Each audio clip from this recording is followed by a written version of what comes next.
Hey everybody, welcome to Fugue Office Hours. This is number 10, I believe. Hey Ricardo, how are you doing? I'm great. How are you? Great. Before you get started, I wanted to just let everybody know about the next Cloud Security Masterclass that we have. That's this Thursday at 3 p.m. This is actually a rescheduled masterclass from last week. Josh was under the weather and couldn't do it. So hope everybody can make it. This one we're going to be, it's part 2 of Thinking Like a Hacker. And this is going to be a super fun session. Josh is going to be walking through 2 cloud misconfiguration exploits in real time. 2 that were kind of in the news recently and are very kind of pertinent to the cloud security use case scenario. So come check that out. You can visit fugue.co/masterclass to sign up for that and check out some of the other masterclasses. And with that, let's get on with this. What do you got for us, Ricardo? Yeah. So today, actually, the masterclass is kind of a motivator for doing one of these sessions, and I think we're probably going to do more sessions post masterclass, since the masterclasses are primarily structured as they're more informative. So they're not really kind of I don't want to use the word pitching, but we're not really showing Fugue, how Fugue protects in some of these hack situations. So this kind of the idea for this came out of masterclasses. Also, I get the benefit of talking to a lot of our prospects and customers. So it spawned some interesting conversations. Some of the things that I say, or I should say some of the things that I hear. One of those things was an engagement that Josh and I had with a prospect.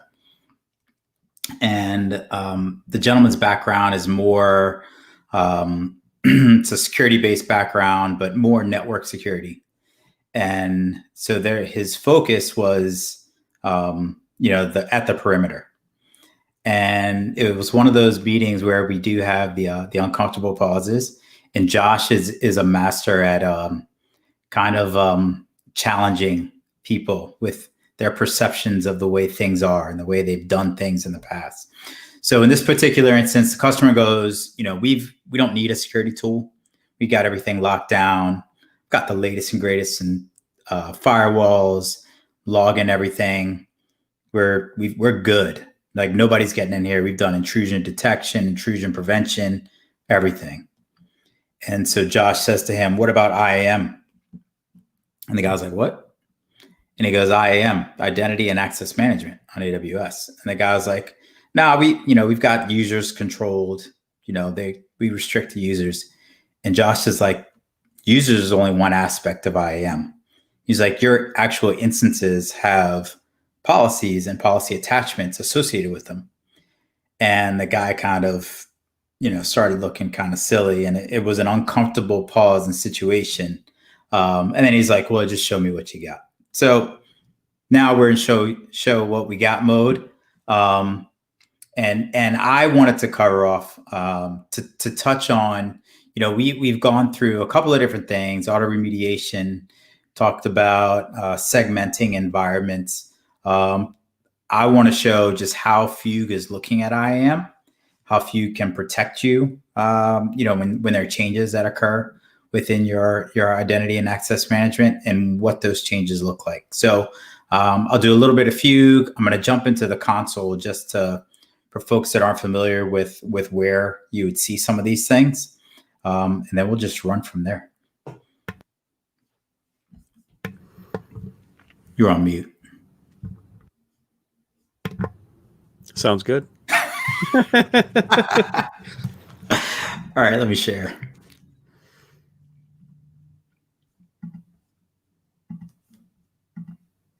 Okay, so are you seeing my screen? Yep.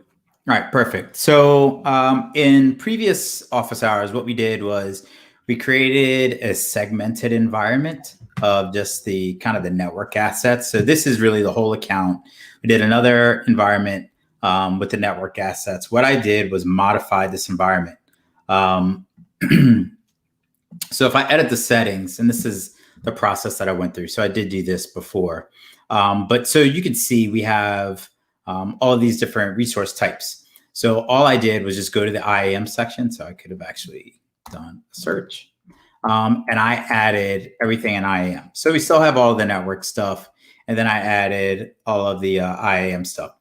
Something to point out, just when we talk about IAM, so these are all the different resource types within AWS that make up IAM. So all of your identity and access management resource types, access key, password policy, credential report, groups, group membership, group policy attachment. I mean, it's just a ton of stuff within IAM. And this is all stuff that you have to have a handle on.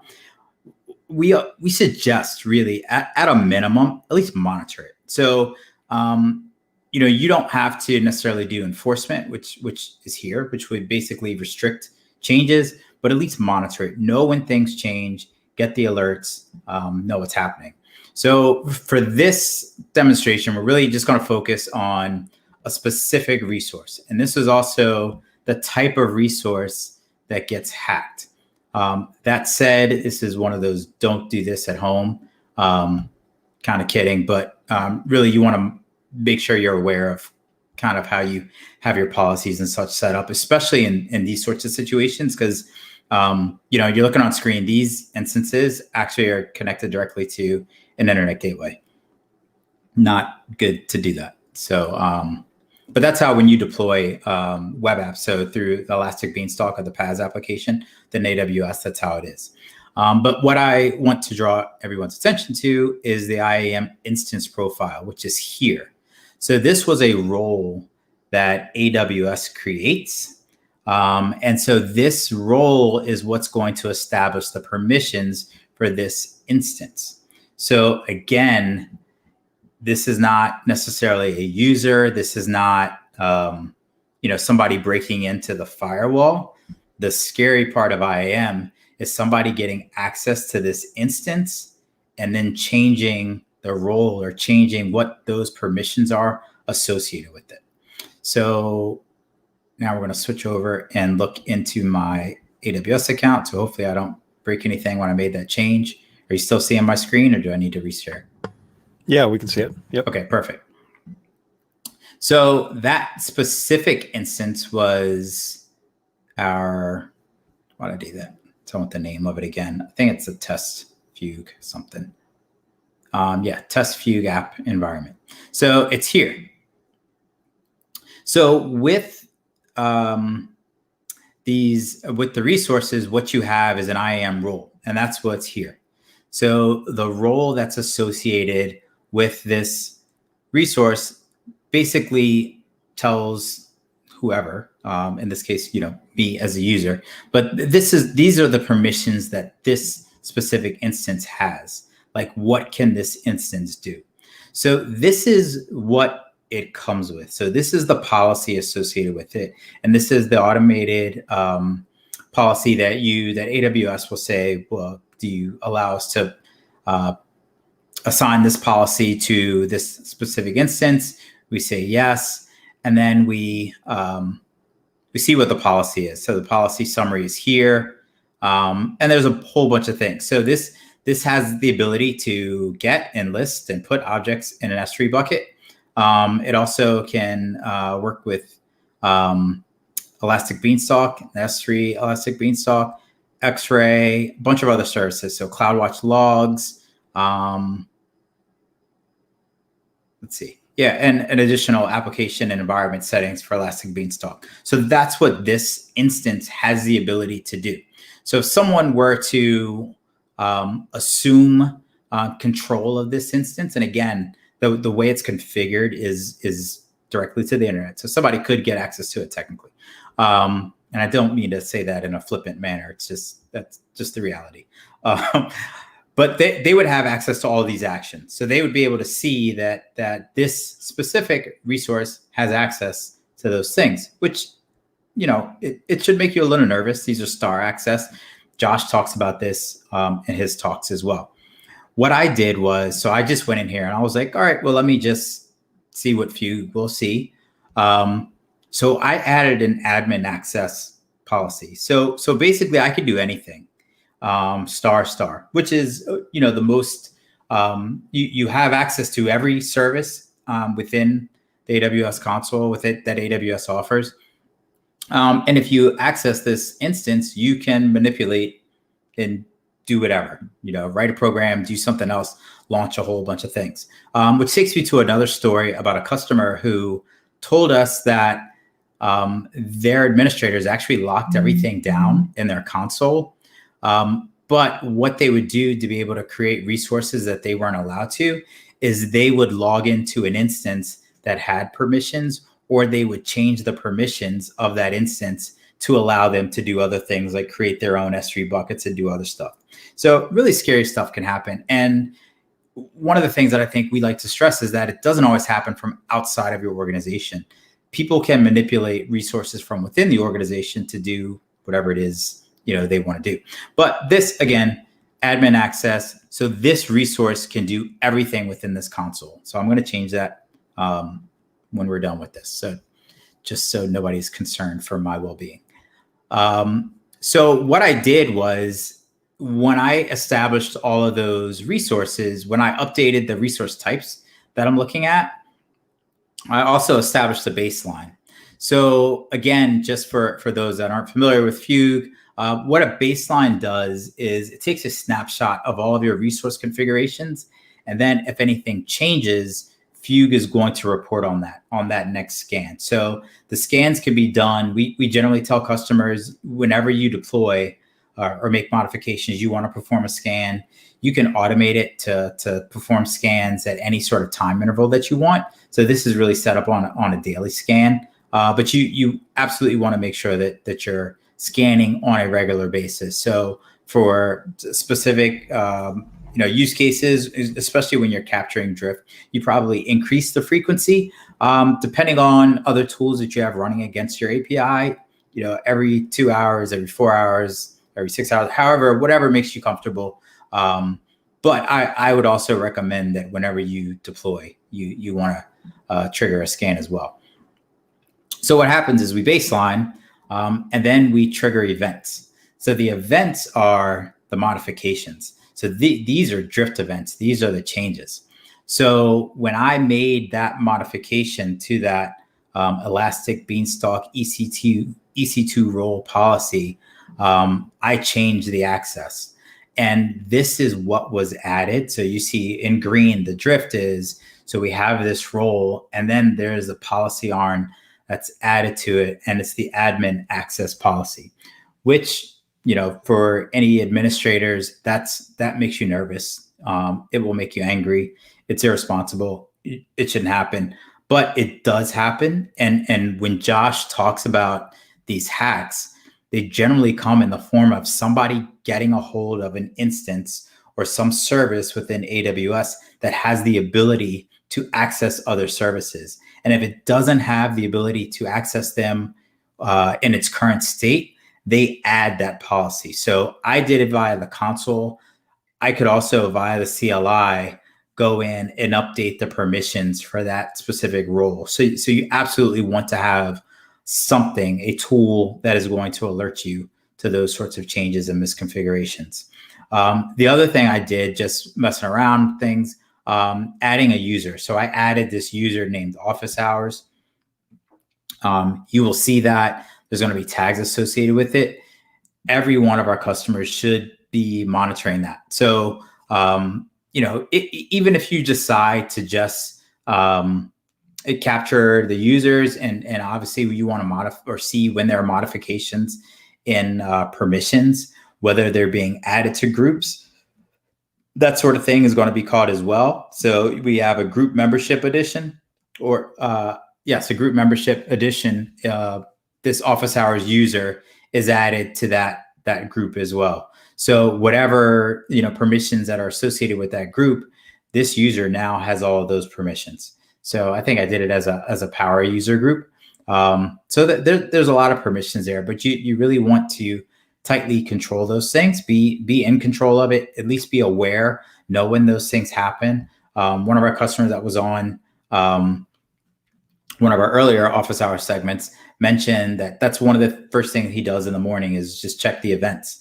So you want to know all the things that went on. And quite often, things that happen aren't necessarily malicious, but you want to be aware. You need to know what's happening in your cloud environments. I talked to a customer this week whose comment was, I don't want to end up in the New York Times for a breach. So this is top of mind for us. We need to get something in place that is going to be monitoring all of our assets. So that's the direction they're going in. So it's definitely important. I love this aspect of Fugue because it's something that I think until probably the last few years where all those breaches were being publicized, it didn't get talked about a lot. So this is definitely an important aspect. So when we get off, I'm going to go back and change all those permissions. So the other area that I want to talk about, Drew, was the compliance aspect of this. So, and I don't know if it's in, yeah, it is in this one. So one of the compliance families that we check is CIS, so Center for Internet Security. The whole 1.1 section is all about permissions, like identity and access management. So all of these areas, so each one of these controls is evaluated, and it comes down to, and these are pretty complex checks. So if you think about the way that our custom rules are structured, they're primarily done looking for a single attribute, a single configurable attribute, and checking against that. So I don't know if I have them set up in here. I do. So often as an example, I use the EBS volume. So it's really easy we're looking at one specific setting within your EBS volume, which is an encrypted value. If it's true, it's compliant. If it's not encrypted, it'll be false, non-compliant. Very straightforward. The complexity and power in Fugue is the rules that have been written. So the underlying rules that make up these control families, because it often looks at multiple settings. So you may look at a user password.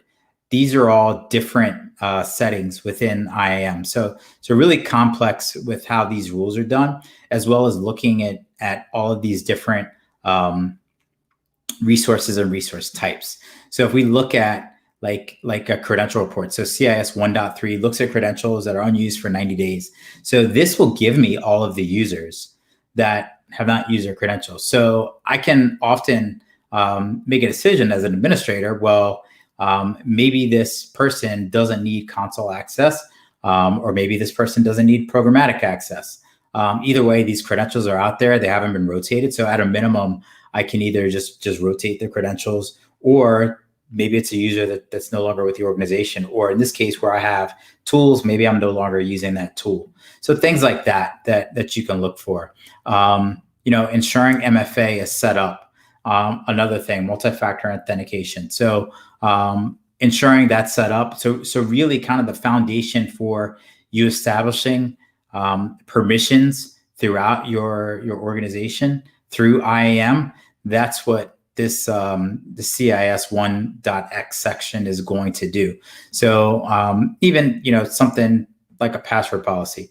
So making sure it's one lowercase, one uppercase letter. So certain things that they have established as these controls to make figuring out passwords more difficult. So creating better password hygiene, the 14, the minimum length of 14 characters, those sorts of things, preventing reuse. So all of these things are part of the policies that are going to be established for an organization.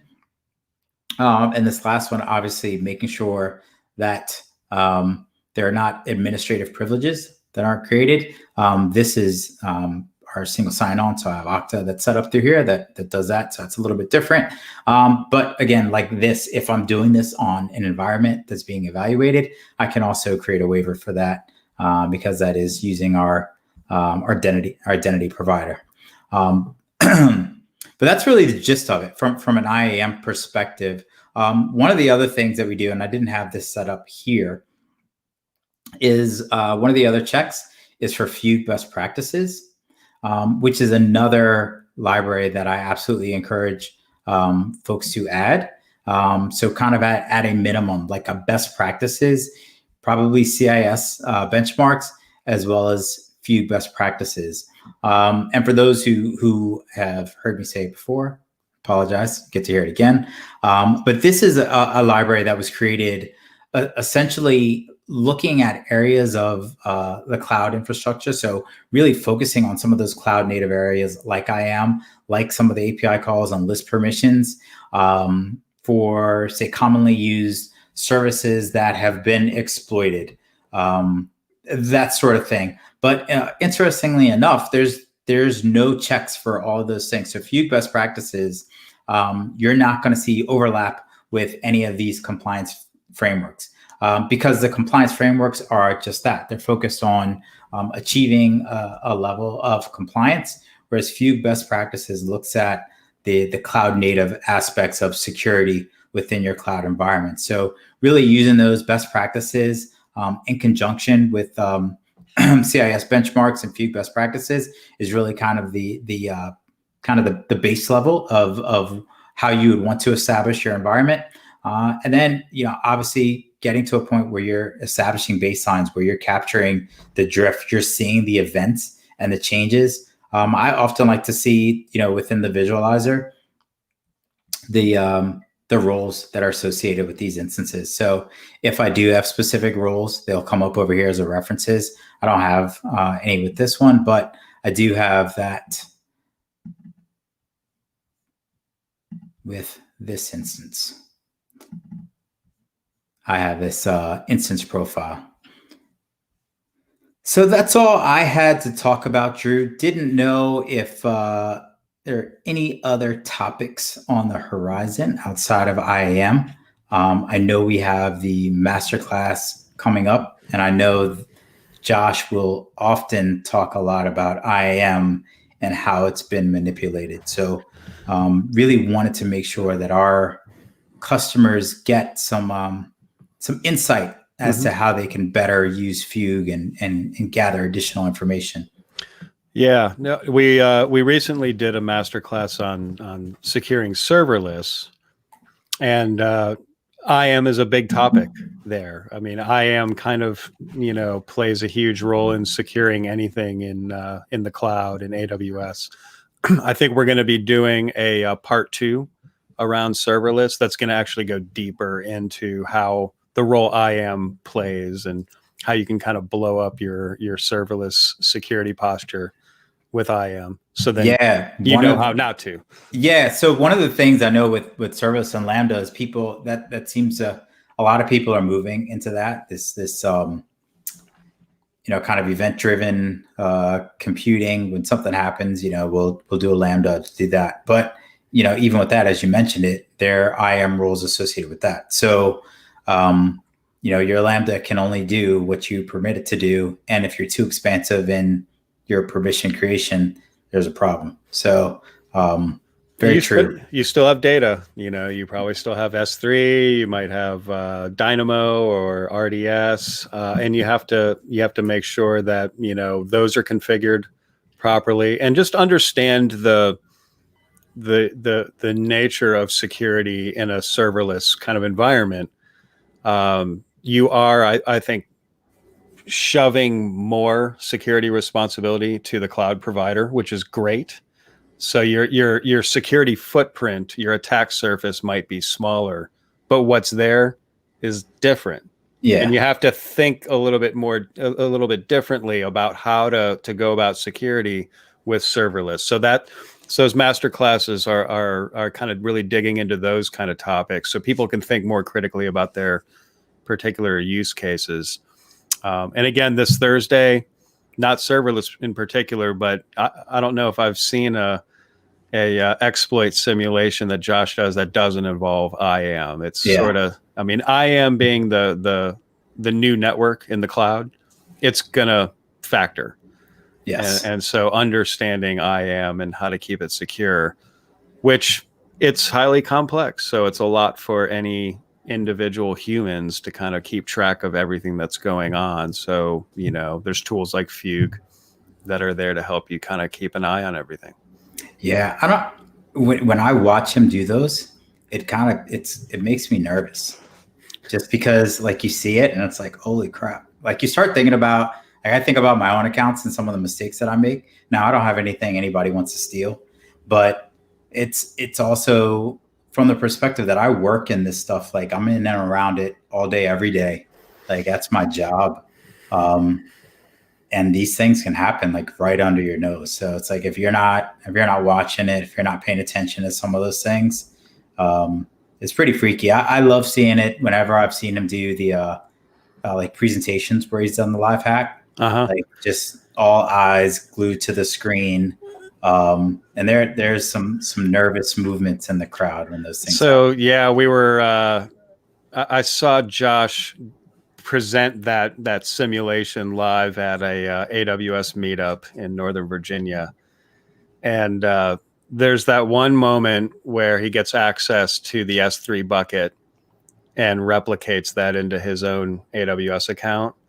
And the gasps it's audible gasps through the crowd. Everybody's like, oh my God, I hadn't really realized that could happen. And you see a lot of laptops flip up. Yeah. Like, man, we need to check this out in our environment because we might not be protected against this kind of attack. And which is great to get out there and talk about these things because they're incredibly common misconfigurations in people's environments, and they need to know about them. But again, one of the things, I mentioned, and I'm not the one to coin that term of IAM is the new network in the cloud. I think that probably was Josh. Yeah. You can't, monitor the traffic in IAM. No. So a lot of these misconfiguration hacks really fly under the radar of detection, even long after the fact. I mean, a lot of times, organizations don't realize that they were hacked until long after the fact. Maybe the hacker, puts some data up on the dark web, or they brag about their exploits on Twitter or something, and the authorities get involved, and you're like, because maybe there's some stuff in CloudTrail that if you were analyzing CloudTrail perfectly, you might notice that something happened that shouldn't have happened. But that's a needle in a haystack. And again, even if you figured out pretty quickly that something happened, it already happened. Yeah, what's wild about it though is that it's an instance. Like a lot of people use an S3 bucket for their object storage for their application. So, you're sending data there, you're retrieving data from there. An instance making an API call to an S3 bucket is not uncommon.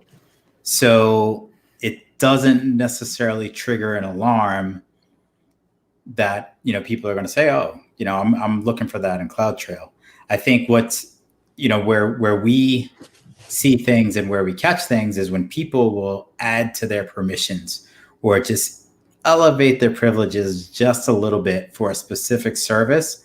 And those are the areas where Fugue sees that. So that's a modification in the policy that Fugue is going to catch. So like it's those little things. But if I already have permissions to read and write to an S3 bucket, and one of the things that we talk about is the starred access.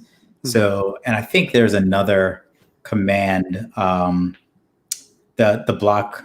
We look for block all public access, I think, for the S3 bucket. So that is like a resource type itself now. But a lot of, those settings, people modify that all the time. So those are things that you got to look for. Right. Yeah. Yeah. And I'd say, too, getting alerted on all of these changes when they happen is critical. And then you get to that point where if you can categorize sort of really security critical configurations in IAM or maybe in your S3 buckets, that under no circumstance should these ever be changing. Right. At least not without going through a formal, change control process, if you will, which, a lot of things change and that's okay. But there are going to be some things that just, during the normal course of business, you're deploying updates to your applications and your infrastructure, you have CI/CD going, but there's a category of things that just shouldn't be changing even in those scenarios. Yeah, absolutely. Lock that stuff down. Yeah. You know, have Fugue enforce that baseline. So even if somebody does try to change it, it's going to change it back. You get alerted. You can go find out, what were you trying to do? Let's figure out how to solve your problem without opening up the gaping security hole that you just attempted to do but Fugue caught it. So, so you're kind of spared that potential bad day. Absolutely. I actually, so funny story, and then we can wrap up. I was updating I think we had a service release, and I was updating my Fugue role that I use to connect Fugue to my AWS account. Prior to that, I was doing some testing on auto remediation within IAM. So I updated my role and then tried to access the new services and kept getting an error. And I didn't disable my auto remediation. So I literally went through an hour of doing that, of updating it, and then having it roll back, and then updating it, and then having it rolled back. And I was like, okay, it works. But, you know, embarrassingly enough, I think I actually was asking some folks internally to help me because I figured I didn't know what I was doing. But so the way that scenario would go down with one of our customers is, you know, one of these engineers is like, hey, I can't seem to do this thing. I'm trying to do it and it won't work. And it's like, well, what are you trying to do? Yeah. I'm watching you try to do this. And Fugue's catching it every 5 minutes and changing it back. And I'm wondering when you're going to come to me and ask me why it's not working, because you're not supposed to do that. Right. And that's exactly what happened. Well, very cool. This was awesome. Good to dig into IAM, probably the least understood and most security critical resource on AWS. Yeah, and I got to go back and fix all of my stuff in my account because it's looking ugly and it's non-compliant and it's not secure. And at least it's a nice demo, isolated sandbox account. Yeah, I don't want to be the culprit of something crazy happening. Awesome. Well, this is cool. Thanks everybody for joining us. Got the link there, fugue.co. Check it out. We have team and enterprise plans available under 30-day free trial. And Fugue Developer is free forever for individual engineers. And of course, we're always doing these cloud security masterclasses, and they are awesome and a lot of fun. Come check them out. Got a bunch available on demand as well. And until next time. Wait, you forgot something. What did I forget? Oh, the likes and the subscribe. Smash the like button and the subscribe button so you don't miss a single thing from Fugue. Yes. Thanks, Ricardo. All right, man. Maybe we'll have to make that our signature thing of you reminding me to do it. Yeah. All right, everybody. Cheers. Take care.